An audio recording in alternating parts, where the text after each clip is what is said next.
Dan and I were both students of Pascal's on the Aleph Trust Psychedelics, Altered States, and Transpersonal Psychology course, and the research that we will be presenting today was conducted as part of our capstone project for that course.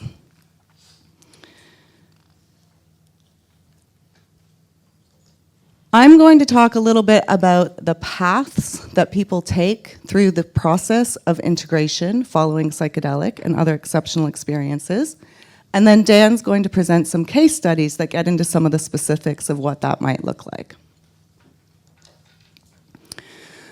So I'm not sure if any of you here have ever had a psychedelic experience, or perhaps another exceptional experience, but sometimes they can be a little bit tricky in the following days, weeks, months to make sense of or figure out what to do with all of that.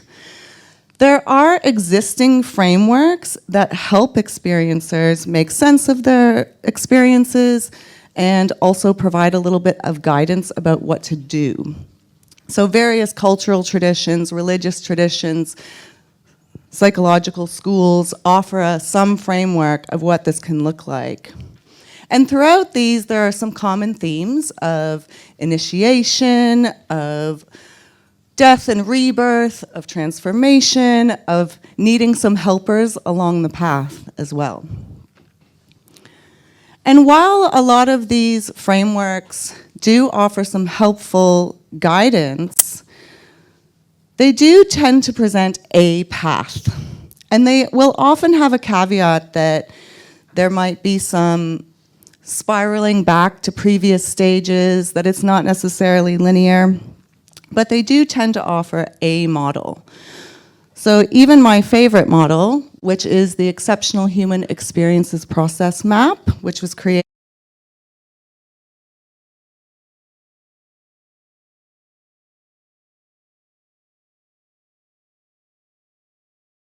which is mostly called in the literature now self-education, of going through an experiential paradigm, which is some of that trying to get back to the place, making sense of two worlds at once, our day-to-day consensus reality and whatever was experienced, and then ultimately a transformation into a new way of being in the world that often incorporates improved well-being and some pro-social behavior, looking to help other people with their consciousness expansion. But this model was developed without including psychedelic experiences in the narrative. And it's also 25 years old.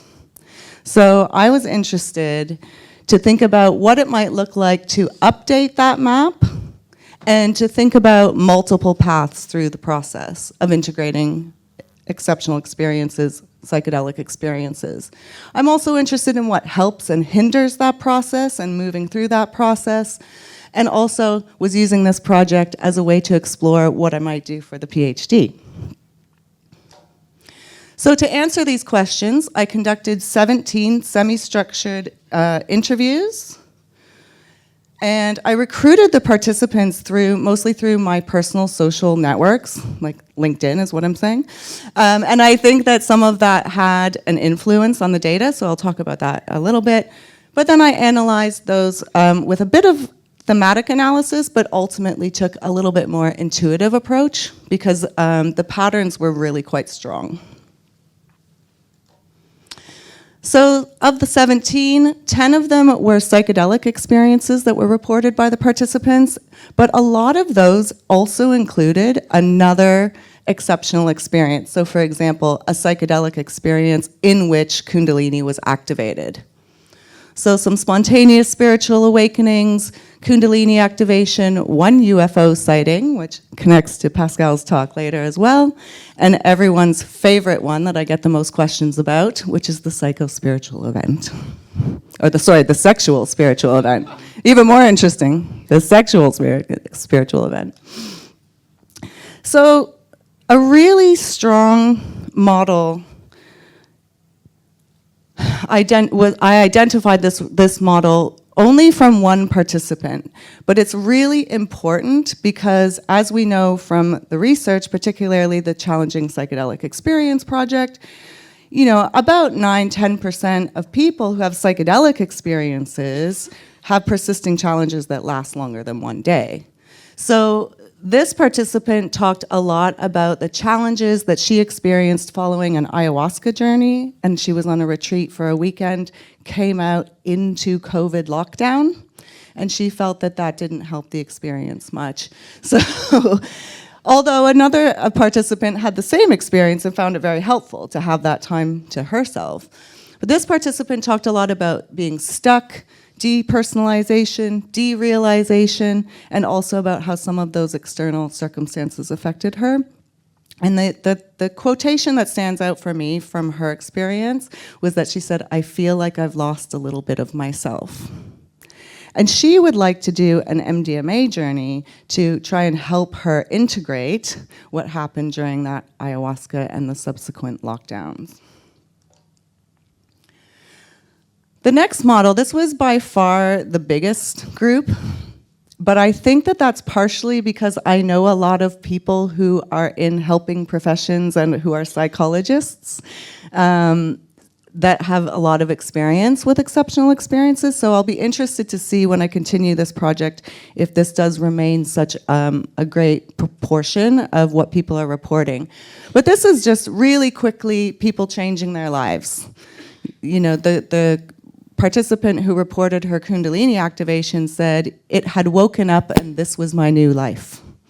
So this group talked a lot about surrender, acceptance, and really changing their lives quite quickly, and often reported really high levels of well-being and a lot of pro-social behavior, a lot of wanting to help other people as they reported what had changed for them following their experiences. The next group is the what goes up model, and as we all know, what goes up must come down. So again, this was a really strong pattern. It was only 3 of the participants, but it was so specific that I wanted to include it separately from the challenging experience, because all of these participants did report some sort of resolution. And they had often a big high that was quite short, so ranging from a day to several months, followed by a lot of challenge and disintegration. And that period tended to last a lot longer, so several weeks to 10 years for one participant. And the way that they tried to address those challenges was sometimes to have more experiences. That didn't always help, but sometimes it did. And what didn't help was not integrating, not doing the thing that they knew they needed to do to change in their lives and their habits. But what also helped was getting some professional support. And then ultimately moving to a new ordinary of some sort, a little sense of balance, and again, some pro-social behaviors and well-being. And then finally, there's this slow flow model. And this model was slightly separate from the deep surrender in that the time period over which the transformation took place was much longer. And the participants in this group really talked about taking their time to integrate insights from any experiences before having another experience intentionally. So they were kind of going step by step through the process, learning, changing, and then kind of moving on to their next phase of life. But they did tend to go back and have other experiences intentionally. So for all of the models, there was no going back to the original ordinary world. Once the participants had walked through that door, they were in some way forever changed. I don't think that's any news to any of you in the room, probably.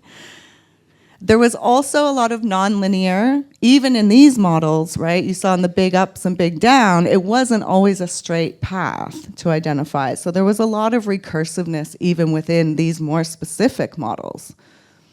There was no usual time scale for any of these. Some of the participants integrated and moved through the process really quickly. Even within those models, as I say, there was differences in the time scale. There was a lot of discussion about a foot in both worlds, of how do I exist in this day-to-day materialistic, materialism-focused world, knowing what I know, seeing what I've seen, experienced what I've experienced. And the cultural expectations were really something that participants talked about as hindering them fully integrating. So a really specific example of that was one of the participants talked about how his relationship with nature had changed, and he wanted to spend his evenings looking up at the stars. But instead, he was watching TV with his wife. And he didn't even feel comfortable to share with her that that's what he would prefer to be doing, and he felt like he wanted to be a good husband. Many of the participants talked about a changed relationship with alcohol. So even people who had been formerly quite heavy drinkers said, can't drink anymore at all, or I feel quite sick, or it just doesn't work for me, or I have no interest. And that was both for psychedelic experiences and some of the spontaneous spiritual awakening experiences. The effects of the COVID lockdown I've talked about a little bit, but I think that's an interesting thought of where were you in your spiritual journey or your integration journey at that point in time, and how might have that lockdown experience affected your processing? And I'll just finally say that that new ordinary does tend, it seems, eventually to result in some sense of improved well-being and pro-social behavior. However, sometimes it takes a little bit of work and patience to get there. So with that, I'm going to hand over to Dan, who's going to tell you about some really specific experiences about lucid dreaming as an integrational tool.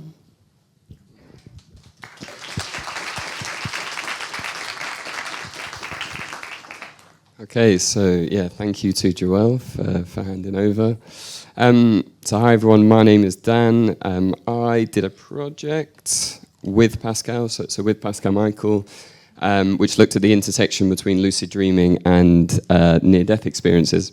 A part of the study specifically looked at the integration, lucid dreaming as an integrational tool, so that's what we're going to talk about in relation to Joelle's presentation as well. So, as I said, it was we looked at the intersection between lucid dreams and near-death experiences. Interestingly, lucid dreams in one study were shown to become more frequent after near-death experiences. So one of the arms of the study was to ask our participants whether their lucid dreams were used to integrate their experience in any way. And we had a qualitative study that interviewed participants. So it was like a semi-structured interview, and yeah, that's what we did. So just quickly, I'm sure a lot of people are already aware of these terms, but I'm just going to quickly go through them. So lucid dreaming, very simply put, we can see as the awareness that we're dreaming whilst we are dreaming. There are plenty of, it can go from a continuum, so the simple awareness that you are dreaming, but you can actually have agency within that as well, so make decisions, change your landscape, use your imagination, and all sorts. And then in terms of near-death experiences, so we can define it as an altered state of consciousness that has arisen due to an actual or perceived threat to life. These come in the form of classical NDEs that share certain characteristics that are cross-cultural. So that could include moving through a tunnel, an outer-body experience, meeting beings of bright light, having life reviews, these kinds of things. And then very pertinent to this conference and this presentation, so there's experiences that are known as near-death-like experiences. So these are experiences which have classical near-death experience elements to them. However, they've arisen from non-life-threatening means, such as through the ingesting of psychedelics or even meditation as well. All right. So I am going to go through two specific case studies. you're going to have to bear with me and listen pretty hard. So the first case study I've called a near-death dream experience. So this gentleman, his experience had classical NDE elements to it, and there was a conceivable threat to life. So he was particularly unwell with COVID at the time, and had some critically low vital signs upon wakening, low blood pressure, heart rate, stuff like this. But essentially the entire experience occurred whilst he was asleep. So he broke it down into 3 different phases. So there was the initial dream, whereby he encountered a girl that he recognizes as his soulmate. In search of his soulmate, he moves into the next phase, which he calls kind of the NDE world, or the borderland between the realms. Upon seeing this girl again, he recognizes her as the pure embodiment of love and conceives that she must be an angel, or conceives that she is an angel. And then upon embracing with this angel, he's transported into a non-physical realm that's characterized by bright light that he describes as cosmic consciousness. And it's just to say, within these experiences from the phase 2 and 3, he says this is not a lucid dream, this was real life. In terms of the challenges, so we've been talking about the challenges obviously in Joelle's work. For kind of the month preceding this experience, he felt particularly estranged from his angel. So this was something or someone that he considered his soulmate, and he found it particularly difficult to kind of make sense of that experience. Where the lucid dreaming came in, and the integrational aspect, was that a month after his original experience, he had a lucid dream in which he was aware that he was dreaming but didn't necessarily have agency within it, but the time and space stopped within the dream, and his angel reappeared. And upon this reappearance, she told him that there would always be a part of her inside of him, and that she would see him again on the other side. So in terms of what this did for him, not only did it reaffirm his belief in the afterlife, which he now holds very strong and very true to himself, but he also walks around with a sense of peace for him, knowing that this angel was a part of him, right? So kind of it was a long-lasting shift that occurred for him. So moving on to case study number 2. So a bit of a long story, this one. So you can call this a near-death-like poly-psychedelic experience. So essentially what happened here, this was a 17-year-old chap who was out partying at the time. He'd consumed LSD, MDMA, and then towards the end of the evening, sort of an exorbitantly large amount of ketamine, which induced a near-death-like experience that did have classical NDE elements. So this involved moving through a tunnel, entering an infinite void, and a life review as well. So at one point he's asked whether he wants to live or not. So he's kind of given this choice. So obviously very young at the time. I think the beginning of kind of drug use for him. This was a very difficult experience, and to try and make sense of it, he ended up reading the Tibetan Book of the Dead, which I'm sure some of you will know is the Tibetan Buddhist guide through the intermediate state between life and death, which is known as the Bardos. So kind of a very challenging book for anyone to read, never mind kind of your first entrance into this stuff. To further try and integrate his experience, he did return to psychedelics, and then unfortunately or fortunately for him, it was again an extremely large dose of LSD. And what ended up happening was, it's important to just note that the first 2 experiences, because they essentially primed him for what was to come. And he describes kind of awakening from a blackout of sorts, and he essentially believes that, or to him it's true, that in his first experience he had actually died, and he'd been existing in this Bardo realm kind of ever since, right? So the LSD trip is just it's kind of a 12-long battle of testing his reality. Is he dreaming? Is he in fact dead? Which he conceives he is, that he's in this Bardo realm. So significant challenges for him after the experience, which included a sense of derealization, so being very unsure of kind of the ground that he was walking on, severe panic attacks, and lucid nightmares, which we will...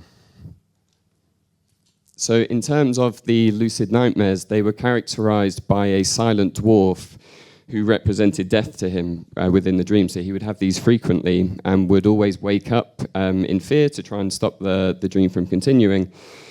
But after, I think it was a month of having these dreams, he said to us that essentially he'd finally had enough, and he had the agency to act within the dream.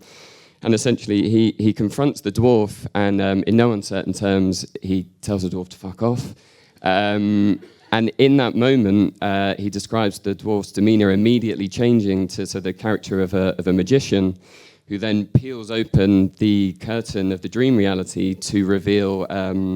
So he reveals a skate ramp that's got two beautiful women in bikinis that are both smoking joints on the other side, right? Which, you know, I'm not saying I was like this when I was 17, but to him, that was his paradise, right? And so he says in this moment, he says, "Oh, it's paradise." So, and instinctively, he told us that he knew that he was done with the lucid dreams. He was done with the panic attacks, and that stayed true to this day. So there's a worldview shift I mean, it's a wonderful worldview, but what's interesting in the case of this participant, he ended up becoming going on refuge within the sect of Tibetan Buddhism. And you know, for a lot of you that I'm sure already know, there's one of the philosophies, one of the worldviews within Buddhism, and especially within the Tibetan practice, is that our reality is illusory in its nature, and that our reality is a manifestation of our mind. This is what essentially helped him to return to psychedelic use 15 years later. So obviously he was very cautious going into these experiences again. But it was that he described that helped guide him through the experience, because his first port of call wasn't this, that I'm seeing this reality, I'm seeing, you know, this entity, therefore I'm gonna, you know, be that's gonna become a new belief. It was more, this is a production of my mind, which it's not to say that that's right or wrong, but this is what happened in his case. So concluding thoughts. So we ask ourselves how might lucid dreaming be used as a tool for integration? So if we think about our normal dreaming as a continuation of conscious experience, we have experiences during our waking life that bleed into our dream life. And this can be especially true of those sort of challenging and emotionally charged experiences that we haven't we haven't had the opportunity to sort of code into our longer term memory or to really deal with. So I think what's kind of fascinating and potentially really useful in terms of lucid dreaming as a tool is that we potentially have the opportunity to directly interact with these experiences at a later date. And what we can see in terms of lucid dreaming is that, you know, we know that worldview shifts can happen with near-death experiences and psychedelics, but maybe less commonly known with lucid dreams. But although these results clearly are not generalizable, it's 2 case studies, it does show somewhat the kind of the power of the dream. So in terms of the worldviews, in all cases, in the near-death-like experiences, the near-death experiences and the lucid dreams, there were these huge shifts in worldviews, and it's I think sometimes, although you know how we've laid it out is that these lucid dreams ended up being positive for these two participants. Clearly, it can go one way or the other, right? Sometimes, and I think what's interesting in the case of our last participant was that his new worldview, his new kind of state of reality was that, you know, he doesn't necessarily believe that there's a definitive space that he can exist in. He sees it as projections of his mind, which is what allowed stability for him in his later psychedelic experience. So I think how I kind of see it is that in the beginning of these experiences, they're obviously very unstable. So in terms of integration, what I would like to look into in the future is are there practices out there, or are there philosophies whereby we can create more stability in these experiences? So that is kind of the end of our talks. Just in terms of what's next for us, so Joelle will go on to publish these results with the doctors David Luke and Pascal Michael. And she's obviously going on to do her PhD, which we're really all excited for her. And then for myself, continuing some independent research with Pascal and Joelle as well, looking at the relationships and the intersection between lucid dreaming and near-death experiences, and especially the agency that can occur potentially within near-death experiences as well. I am excited to explore. So thank you very much, everyone. Really, really appreciate it.